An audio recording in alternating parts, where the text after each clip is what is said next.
She came to him as a bargain. He accepted her as a duty. But there is a moment, quiet as a held breath, dangerous as a drawn blade, when a man realizes that duty has nothing to do with what he feels. This is a story about what happens when two people, shaped by worlds that hate each other, choose something the world did not give them permission to choose, and about the cost of that choice. If stories like this find their way to your heart, stay close to this channel. There are more waiting. The morning Nalda Voss arrived at the edge of Rio Seco Canyon. The sun had not yet cleared the red ridgeline, and the shadows still ran long and cold across the alkali flats. She sat atop a mule, not a horse, because the man who'd sent her could afford the gesture of sending a woman, but not the expense of sending her well. With a canvas traveling bag strapped behind her, and dust coating every surface of her clothing, her skin, her hair. She had been riding since before dawn. She had not eaten since the previous afternoon. And she was, by any measure that the hard land of the Arizona Territory used to measure such things, entirely alone. The arrangement had been made through a trader named Holt Vickers, who dealt in livestock, dry goods, and, when the season was thin, human arrangements of the quieter variety.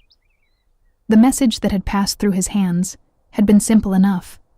A man of standing among the Chiricahua Apache, one who moved between the world of his people and the edges of the territorial settlements with a fluency that made him useful to both and fully trusted by neither, had agreed to a formal peace arrangement with a small ranching family named Voss. The arrangement involved land use rights along the southern pasture corridor, grazing access during dry season, and the kind of bond that men of the old style still believed made agreements permanent. A woman, a bride. Plain, the message had specified, through Vickers' diplomatically vague translation. Capable, not a burden. Nalda Voss was 24 years old. She was the second daughter of a man who had died owing more debts than he had ever earned in profit, and the arrangement had come to her not as a request, but as the only remaining option her family possessed. She had agreed. She had packed what she owned, which was not much. She had ridden through 2 days and 1 night of open desert with a hired guide who'd abandoned her 12 miles back when his horse threw a shoe, and he'd decided the job wasn't worth finishing on foot. She was now completing the final miles alone, following landmarks that Vickers had described on a piece of paper she'd long since memorized and discarded. She was also, and this was the problem that no one had seen fit to warn anyone about, extraordinarily beautiful. It was not a soft beauty, not the kind that required candlelight and careful arrangement. It was the kind of beauty that survived 2 days in open desert and still arrived with force. Her face was structured like something carved with intention. Wide, dark eyes beneath brows that curved with an almost architectural precision. A mouth that was full and expressive even when held still. Cheekbones that caught the early light and turned it copper. Her hair, dark and thick, had come half loose from its pins and fell in heavy waves past her shoulders.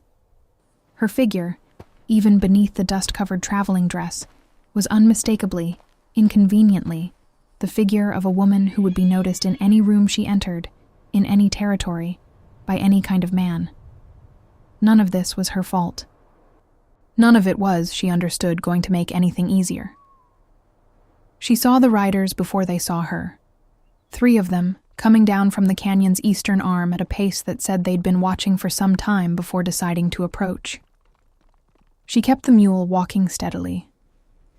Running would have been stupid, and Nalda Voss, whatever else she was not stupid. The riders spread as they came near, flanking without quite encircling, which she read correctly as a display of control rather than aggression. 2 of the men were younger, lean and watchful, their dark hair worn loose, their clothing a mixture of traditional and practical, that told her they spent time in both worlds. The 3rd man rode slightly ahead and slightly apart, and when she looked at him fully for the first time, she felt something she hadn't anticipated. A sudden, startling stillness in her own chest, as though her body had paused to take full stock of what her eyes were reporting. He was enormous. Not in the way that some large men were enormous, the soft, accumulated kind, or the tall but narrow kind, but in the way of something that had been built by both inheritance and labor into a form that seemed to take up more space than space usually allowed. His shoulders were broad enough that his arms hung at a slight angle from his body, the muscles of his chest and upper arms visible through the open-sided, sleeveless leather vest he wore against the morning chill. His face was strong-boned and severe, dark-complexioned, with high cheekbones and a jaw that looked like it had never in its life been used for anything that wasn't completely deliberate. His hair was black and worn long, held back from his face with a wrapped band of red cloth, and at his left ear he wore 2 thin loops of hammered silver that caught the light when he turned his head, a knife at his belt, a rifle in the scabbard at his knee, and eyes, dark, deep-set, completely unreadable, that settled on her face when she stopped the mule and stayed there without the slightest flicker of social courtesy. "You are the Voss woman," he said. It was not a question. His English was precise, unaccented in the way of someone who had learned it as a tool rather than a native tongue, each word chosen, not fallen into. "I am," she said, "Nalda Voss." She didn't offer her hand. She'd already read that he wasn't the kind of man who wanted gestures. A long moment passed. His eyes moved over her face in a way that was not polite and was not cruel. It was simply direct, the look of a man cataloging information he hadn't expected to receive. "They told me you would be plain," he said. She held his gaze. "They told me a great many things that turned out to be approximate." Something shifted in his expression. Not quite amusement. Something adjacent to it, controlled immediately. He looked away from her, at the 2 younger riders, and said something in Apache that she couldn't follow. Whatever it was, it made the younger of the 2 men drop his eyes toward his horse's neck. "I am called Eskadi," he said, returning his attention to her. "Come." He turned his horse without further ceremony and rode back toward the canyon. She followed. It was, she understood without anyone saying so, the first in what would be a long sequence of moments in which she would have to choose between the self she'd always been and the situation she'd agreed to enter. She had chosen to come here. She reminded herself of that. She had chosen it, and choices, her father had said before the drinking took his clearest years, are the only things in the world that actually belong to you. The canyon opened as they rode into it, walls rising red and ochre on either side, and Nalda kept her eyes forward and her back straight, and breathed through the particular kind of fear that isn't fear of violence, but fear of having made an irreversible mistake. The encampment was larger than she'd expected, a semi-permanent arrangement of structures that spoke of people who moved with the seasons, but who knew this place well enough to have built into it. There were perhaps 40 people visible as she rode in, and every one of them looked at her. She had spent her life being looked at. She had never quite learned to be comfortable with it, but she had learned to let it pass over her like weather. And she did so now, keeping her expression neutral and her chin level. Escotti dismounted with a fluency that made it look like a thought rather than a physical act. He handed his reins to the younger rider without looking, and turned to watch as she dismounted on her own.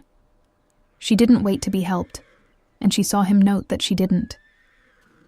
He led her to a structure near the center of the camp, larger than the ones flanking it, constructed with a solidity that reflected his position. "You'll stay here," he said. "Tonight we will talk about the terms." "I know the terms," she said. "You know Vickers' version of them," he said, and walked away. She stood in the doorway of the structure and breathed carefully, and told herself the thing she had been telling herself for 2 weeks, that she was capable, that she had endured worse, that endurance was not the same as surrender.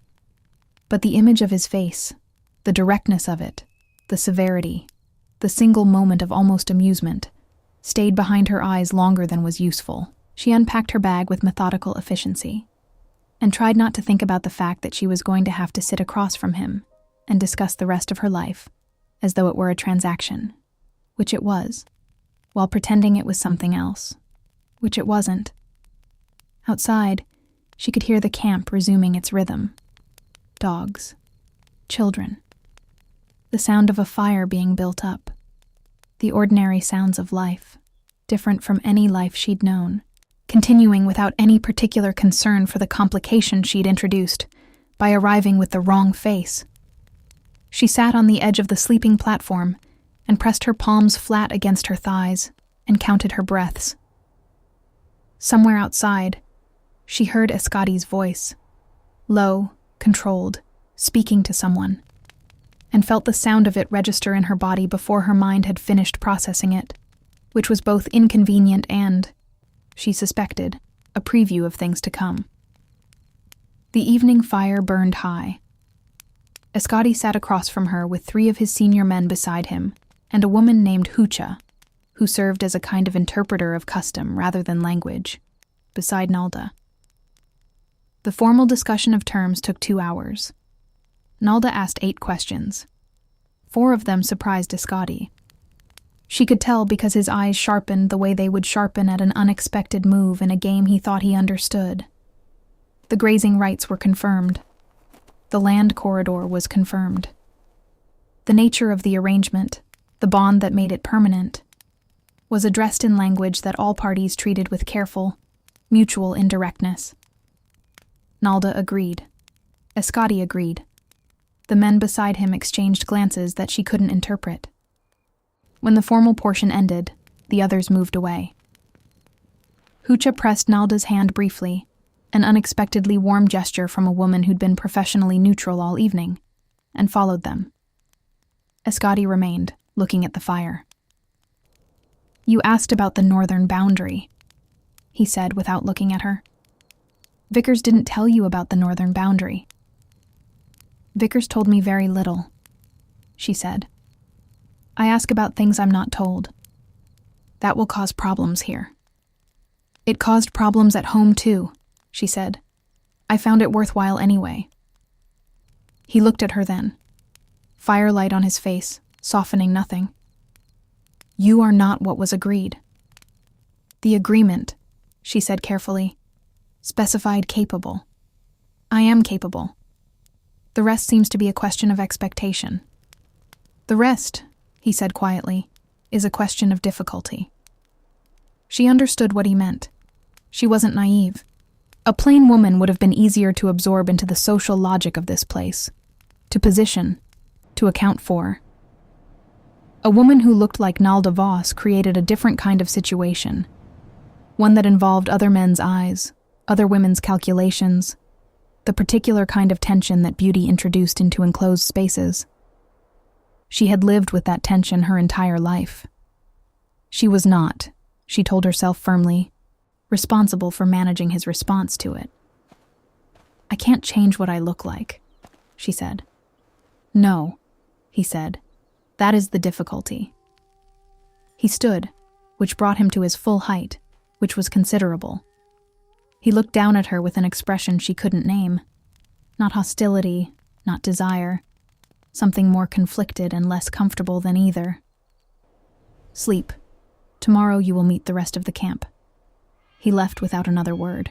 She sat by the fire until it burned low, listening to the sounds of the canyon at night, which were different from any sounds she'd heard before. Wider, deeper, as though the darkness here had more room to be itself.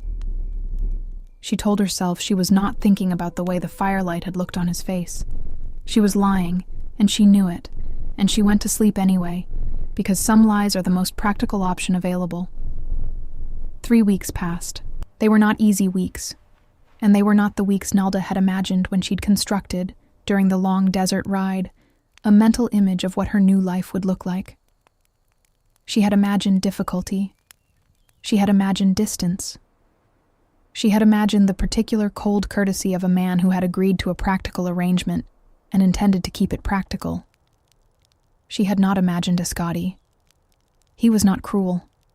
She had prepared herself for cruelty, the careless, ambient kind that came from power imbalance, from cultural dismissal, from a man who simply didn't think much about the woman he'd acquired.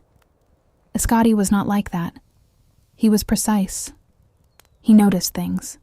her fatigue before she showed it, her discomfort in certain social configurations, the moments when she misread a custom and risked giving offense. He corrected these things quietly, without ceremony, often without words. A slight shift of his body to redirect attention. A single phrase in Apache to someone whose manner had become challenging. A cup of water placed beside her during a long gathering when he'd seen her jaw set with the particular tension of someone choosing not to show thirst. None of it was tenderness. It was, she understood, management. He had agreed to an arrangement that included her well-being as a component, and he was honoring that agreement with the same systematic thoroughness he appeared to bring to everything. She told herself this frequently. She told herself this especially in the early mornings, when he rose before dawn, and she would hear him moving outside and feel, against all sensible intention, a ridiculous pull of attention toward the sound of him. The other women in the camp were complicated. Hucha was kind, genuinely so, the kind of kindness that came with no agenda attached. She taught Nalda things without being asked. Which plants near the creek were useful, which sounds from the canyon walls meant weather, how to position herself in group settings to signal participation without claiming authority she hadn't earned. Nalda was a quick learner. Hucha noticed this, and seemed to find it satisfying in the way that practical people find other practical people satisfying. There was also a woman named Itza, who was perhaps 30, dark and straight-spined, who watched Nalda with eyes that had been watching Eskadi longer than Nalda had been present. Not with ownership. Itza was too self-possessed for that. But with the particular attention of someone who has invested something she doesn't intend to write off. Nalda didn't ask about it. She observed it and filed it, and understood that she was operating in a social landscape with its own histories and weights, none of which had begun with her. On the 19th day, something happened that rearranged everything. A rider came from the southern settlement, a man named Cordell, who wore a badge that meant something in territorial law and nothing out here, and who brought with him 2 other men and a manner that was equal parts authority and barely managed contempt. They had come, Cordell said, about the corridor. There had been a complaint from the Voss family's neighboring rancher, a man named Aldrich, who had not been party to the original arrangement and who objected to Apache riders on the southern pasture on the grounds that he objected to Apache riders everywhere. The negotiation took place in the open, near the camp's entrance, where everyone could see it. Escotti stood with his arms at his sides and his face completely composed, and Nalda watched from perhaps 20 feet away, as Cordell used the word arrangement, the way a man uses a word when he thinks the thing it describes is slightly distasteful. Cordell's eyes found her, settled. Did what men's eyes always did with her face, which was linger. This, the woman, he said, to Escotti, but looking at her. She is not part of this conversation, Escotti said. I'm just asking. She is not part of this conversation.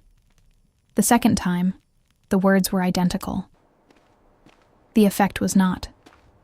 Something in the register of his voice dropped a quarter tone, and Cordell's eyes moved away from her, and Nalda felt her breath shift because she had been looked at by men her entire life and had learned to deflect it and manage it and endure it, but she had never before had it simply removed, with 6 words, without touching her, without making it about her.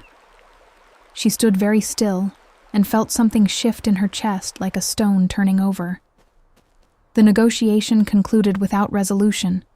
Cordell would take the complaint back to the territory office, Escotti would speak with his own counsel, and the corridor would remain in its current status, pending a formal review that everyone understood might not happen for months. Cordell left. His 2 men left. The tension in the camp's air thinned slowly, like smoke after a fire. That evening, Escotti came to the fire earlier than usual. He sat without speaking for a long time, and Nalda sat across from him and matched his silence, because she had learned that he thought in quiet the way other men thought aloud, and interrupting it was wasteful. Aldrich will push again, he said finally. I know, she said. He pushed against my father, too. It's what he does. He looked at her. Your father dealt with Aldrich? My father lost to Aldrich, she said. 3 times over 4 years. The last one is what finished us. She said it plainly, because it was plain. I know how he operates. He doesn't want the land. He wants the principle of winning it. Eskadi was quiet for a moment. That is useful information. I have more, she said. Aldrich has a note held against him by a land office in Tucson. My father's lawyer told me, before everything went under. If that note were called due, he'd have trouble financing a legal challenge. Something moved across Eskadi's face. Not quite surprise, but its more sophisticated cousin. Why do you know this? Because I was paying attention while everyone assumed I wasn't, she said. It's a habit. He looked at her for a long moment. The fire between them made everything amber and close, and she was very, very aware of the specific quality of his attention, which was different from anyone else's attention she had ever received. Other men looked at her and saw her face. Escotti looked at her and seemed to be attempting to see through her face to whatever was operating behind it, with an intensity that was simultaneously uncomfortable and, she would not say this to anyone, the most seen she had felt in years. Why did Vickers say plain? He said abruptly. She blinked. Then, because it was absurd enough to warrant it, she almost laughed. I suspect Vickers thought that what you were looking for, you'd find plainer on a woman who looked like me, and so he described the function he imagined rather than the form. Escotti said nothing. He turned his gaze back to the fire. I have also wondered, she continued carefully, whether plain meant something else in the original language. Cooperative, perhaps, or uncontested. It meant uncomplicated, he said quietly. Ah, she said, you are not uncomplicated. No, she agreed. I'm sorry about that. I did not say it was a grievance, he said. And the words fell into the silence between them, with a weight that neither of them immediately addressed. Nalda looked at the fire. She was 31 inches from Eskadi across a small fire in the dark of a canyon she was beginning to know by its sounds, and she was aware, in the particular full-body way that she usually managed to avoid being aware of things, that she was in some kind of danger that had nothing to do with Cordell or Aldrich or territorial law. She had come here to be useful, to survive, to acquit herself of a debt that wasn't quite hers, and a future that wasn't quite chosen. She had not come here to feel the particular vertigo of wanting to know what a man was thinking. This man, specifically, with his silver earrings, and his controlled voice, and his 6 words that had turned someone else's gaze away from her like it was nothing. She stood up. I'll look into the Tucson connection tomorrow, she said. Hoocha mentioned the trader who comes through on Thursdays has contacts in the territory office. Sit down, Escotti said. She stopped. Not as an order, he said.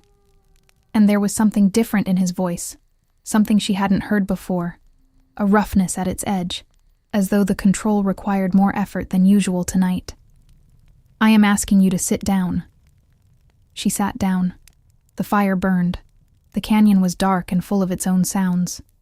Neither of them spoke for a long time, and the silence had the quality of something being built, or something being barely held back. She couldn't tell which, and she suspected he couldn't either, and that uncertainty, shared between 2 people who were both better at knowing what they felt than admitting it, was the most dangerous thing in the canyon that night. Later, she would not be able to say how much later. Itza appeared at the edge of the firelight. She looked at both of them. Then she looked only at Eskadi, and what passed between them was nothing Nalda could read. But it ended with Itza turning and walking away, and Eskadi watching her go with the expression of a man who has accepted the cost of a decision he hasn't quite made yet. There is history there, Nalda said carefully. Yes, he said. I didn't cause it. No, he said. You didn't. But I've changed the shape of it. He was quiet. Then, Yes, you have. She stood again, this time without waiting for permission, because she needed the distance, and she was self-aware enough to know it. I'll be in before the cold sets. She walked back to the structure that had become, incrementally and without any formal ceremony, something approaching hers. She sat on the sleeping platform in the dark and pressed her hands together between her knees and breathed through the particular ache of wanting something she hadn't planned on wanting in a life that had mostly given her things she hadn't planned on anything about. Outside, she could hear the fire crackling. She could hear very faintly Eskadi's voice, saying something to no one she could identify in a tone too low to parse. She lay back and stared at the ceiling and told herself that in the morning she would focus on the practical problem. The land corridor, Aldrich, the note in Tucson. Useful things, real things. Things that didn't feel like standing at the edge of something she couldn't see the bottom of. She was almost asleep when she heard him come inside. He stopped just inside the doorway. She could tell by the changed quality of the air, by the way the sounds outside became slightly more distant. He stood there for what felt like a long time. She kept her breathing steady and her eyes closed and waited. "Nalda," he said, quietly. Her name, in his voice, with nothing attached to it, not a question, not a command, just the sound of it, as though he were testing whether it fit. She opened her eyes. The darkness was full and textured. "I know," she said, which was not a specific answer to anything, but which was, in the way of the truest things, entirely accurate. He stood in the doorway a moment longer. Then he moved to his side of the structure. They had been sleeping with careful, deliberate distance between them. And she heard him settle, and the darkness was heavy with everything that had not been said and would need at some point to be reckoned with. She thought about Itza's face at the edge of the firelight.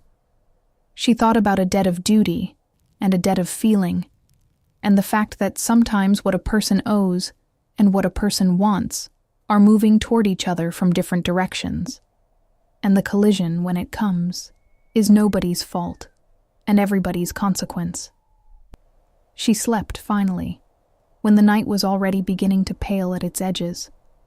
Uneasy sleep, full of images she couldn't hold on to. In the morning, she would deal with what was practical. But the night had already happened, and the night had already changed something, and neither of them would be able to pretend otherwise for very much longer. The Tucson connection was real. It took Nalda 8 days to confirm it. 8 days of careful conversations with the Thursday trader, a letter sent through him to a legal contact of her father's, who still owed the Voss name a professional courtesy, and a piece of information returned that was, when she finally held it in her hands on a warm Tuesday morning, as solid and useful as anything she had managed in her life. The note against Aldrich was not just held. It was overdue. And the man holding it was no longer the land office clerk her father's lawyer had known. It had been transferred, as debt instruments sometimes are, to a mercantile interest in Tucson that had no sentimental attachment to territorial politics and every financial incentive to call it due, if given a reason. She brought the information to Escotti the same afternoon. He read the letter twice. She had translated the key elements into plain language on a separate piece of paper, because the legal phrasing was dense, and she'd already spent the time decoding it. He set it down and looked at it, and then looked at her. "This is enough," he said. "Enough to make him hesitate," she said. "Enough to make a legal challenge costly in a way he hasn't accounted for. It won't end it, but it will delay it. And delay is a form of victory in these things." "How do you know what form of victory matters in these things?" "I watched my father lose," she said, "to the same man, 3 times. I paid attention to the losses." He was quiet for a moment. Then he said, in a tone that was controlled in the deliberate way she had come to recognize as meaning he was more moved than he was showing, "You have been working on this for 8 days." "Yes." since the night Cordell came. Yes. He looked at her with that expression she had been cataloging over weeks, the one that meant he was seeing something he hadn't expected and was revising his understanding of something he had thought was fixed. Why? She met his eyes directly. Because the corridor matters. Because what happens to this camp matters. Because... She stopped. She started again. Because I am here. And being here means something to me, even if the terms of how I came to be here were approximately stated. The word approximately did what she had intended. It recalled the morning she'd arrived, the first conversation, the compression of weeks between that moment and this one. Something eased in his face. Something he'd been holding back slightly less tightly. There are things I need to say to you, he said. All right. Itza, he began, and stopped. He set his jaw. He was, she had come to understand, a man who found precise speech easy about practical matters and genuinely difficult about anything that lived closer to the center of things. She waited. Itza and I. There was a time, before the arrangement, before Vickers, before any of this. I had thought it would resolve itself into something formal. It did not. The reasons are mine to account for, and I have accounted for them. But her presence here, and what she has observed since you arrived. He paused. She came to me 3 nights ago. Nalda kept her expression still. I assumed she had. She said she would leave the camp if I could not be honest about what was changing. What did you tell her? He was quiet for a moment that had considerable weight. That she was right, he said. That I owed her that honesty, even at the cost of it. Something moved through Nalda that was not quite grief and not quite relief, and was perhaps the particular feeling of recognizing a person's integrity at the moment. It costs them something real. Is she all right? He looked at her. The question had surprised him. She could see it. You ask about her.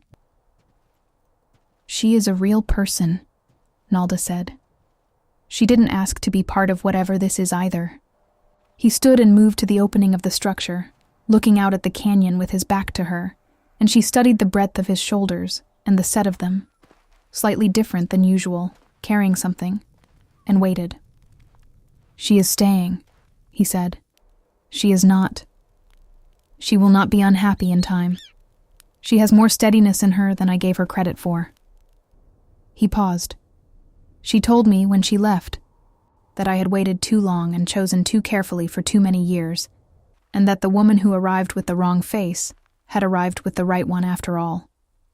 He turned. Her words. Nalda felt something move through her that was warm and complicated. She sounds remarkable. She is, he said. Most of the people I know are remarkable. I have perhaps not been remarkable enough in return. It was, she understood, the closest he would come to a declaration of fault. Coming from a man who bore the weight of his own decisions with the kind of stoic self-containment that would have read as coldness in any man who deserved that reading, it was not small. She stood and crossed the distance between them. Not all of it, but enough. Close enough that she would have to tilt her face upward to look at him directly, which she did. He was very large. She had noted this every day for weeks, and it still registered each time as something that warranted noting. Escotti, she said. His jaw was tight. His eyes were on hers, with the full force of his attention, which was, when directed without restraint, considerable. I did not want complications, he said. I wanted something that would serve a purpose and remain manageable. I know, she said. You are not manageable. I'm aware, and yet... He stopped. The muscle at his jaw worked. He lifted one hand, and she felt it near her face, not touching, not yet, hovering. as though he were checking the temperature of something before committing. And yet, I have found that I am no longer certain what I wanted and what I want are the same territory. They're not the same territory, she said. They're not even adjacent. He made a sound, low, almost inaudible, that she felt more than heard, and then his hand was at her jaw, spanning it with a gentleness that was startling in a hand that size. And she thought, here is the moment. And she was right. The kiss was not tentative. Tentative was not a mode Eskadi operated in, and she had not expected it to be, and she had, in the honest country of her own thoughts, in the dark of several nights, she preferred not to account for, wanted something that was not tentative. She brought her hands up against his chest and felt the reality of him, solid and present and entirely committed to this moment. And there was a long pause in the ordinary movement of time that she suspected she would remember in detail for the rest of her life. When he drew back, barely, she was breathing differently. "This is not what was agreed," she said quietly. "No," he said. His voice was rougher now. His hand hadn't moved from her jaw. "It is considerably more. Yes. Are you certain?" He looked at her with eyes that had no ambiguity in them at all. "I have been uncertain about this since the first morning," he said. "I am no longer uncertain. The uncertainty was more uncomfortable than I knew what to do with. This..." He paused, his thumb moving very slightly along her jaw. "Is not uncertain at all." She felt a smile come to her face, the real kind, the kind that she usually managed better. "You are the most controlled person I have ever met," she said. "You are controlling the way you're talking about this right now." "Yes," he said, and there was something in his eyes that might have been amusement, the real kind, the kind that reached his eyes, which she had been working toward for weeks, without realizing she was working toward it. "I am also not in the habit of being fully articulate about things that matter. I've noticed," she said. "Does it bother you?" "No," she said honestly. "I grew up around men who were fully articulate about everything and meant very little of it. I find it restful." He made that sound again, and this time she identified it. It was a laugh, contained and brief, but entirely real, and it transformed his face into something she hadn't seen before, something younger and less defended, and she thought, there it is. There is the thing behind the face. And it was, he was, worth every complicated mile that had brought her here. They talked that afternoon, in a way they hadn't talked before. Not with the practical frame of terms and information and what was useful, but with the slower kind of conversation that comes when two people stop presenting themselves and start simply being present with each other. He told her about the corridor, about the history of the camp, about the years he had spent moving between two worlds and belonging fully to neither. She told him about her father, not the debt or the defeat, but the man before the drinking, who had taught her to read maps, and who had a particular laugh that she still sometimes heard at odd moments. She told him about what she had expected when she arrived. He told her what he had expected. "You thought I'd be frightened," she said. "I thought you'd be manageable," he said. "It is a failure of imagination on my part." "To be fair," she said, "Vickers set low expectations." "Vickers," he said, "is a man of limited vision." The afternoon stretched. The canyon light shifted from full brightness to the amber of early evening. Somewhere outside, the camp's daily sounds, familiar to her now in their rhythms and textures, continued with the steady indifference of ordinary life to the significant events happening within it. The formal ceremony happened 1 week later. It was smaller than such things sometimes were.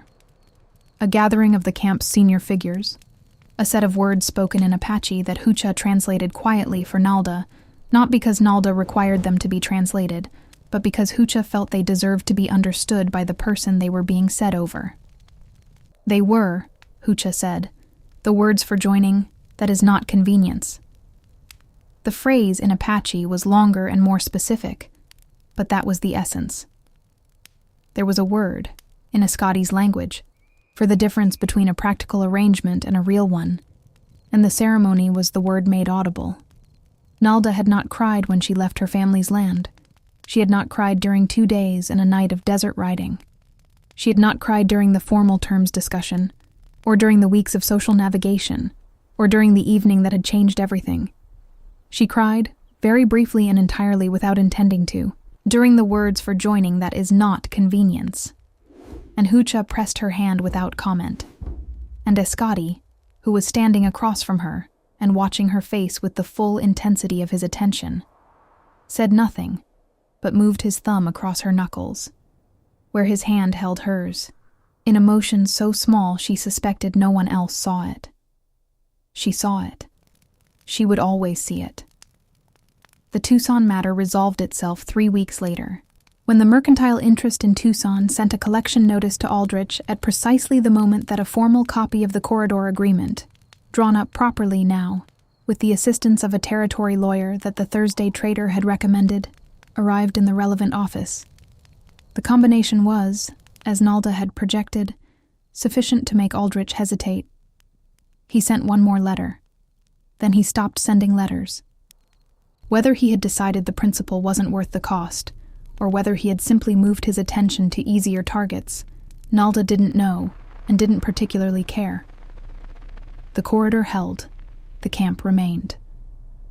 There was a morning, perhaps 2 months after the ceremony, when Nalda woke before dawn and lay in the dark and listened to the sounds of the canyon.